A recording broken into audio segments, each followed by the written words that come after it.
korupsi.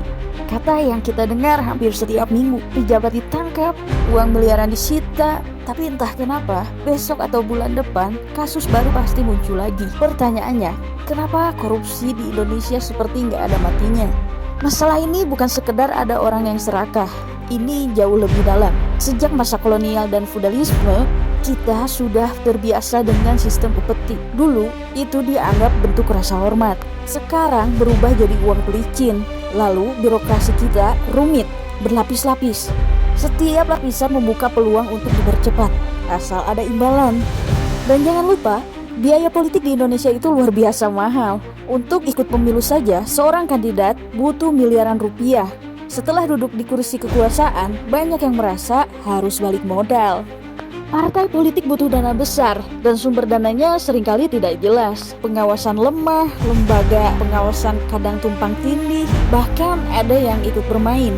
Penegakan hukum sering tebang pilih, ada yang dihukum berat, ada juga yang seolah dilindungi. Kondisi ini menciptakan lingkaran setan. Uang membeli kekuasaan, kekuasaan menghasilkan uang haram. Lalu uang itu dipakai untuk mempertahankan kekuasaan. Yang paling menderita rakyat biasa tentunya ya. Uang untuk membangun sekolah, rumah sakit, dan infrastruktur raib diambil segelintir orang. Kita dengar cerita anak putus sekolah karena nggak ada biaya. Jalan desa rusak bertahun-tahun, rumah sakit kekurangan alat medis. Semua itu sebenarnya bisa diperbaiki kalau uangnya nggak dikorupsi.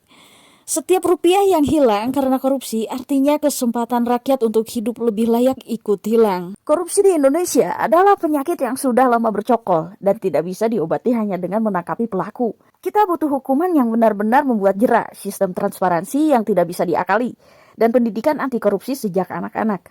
Jangan tunggu pemimpin atau pejabat yang berubah dulu. Kita mulai dari diri sendiri, menolak suap kecil, berani melapor, dan mendidik generasi berikutnya untuk jujur.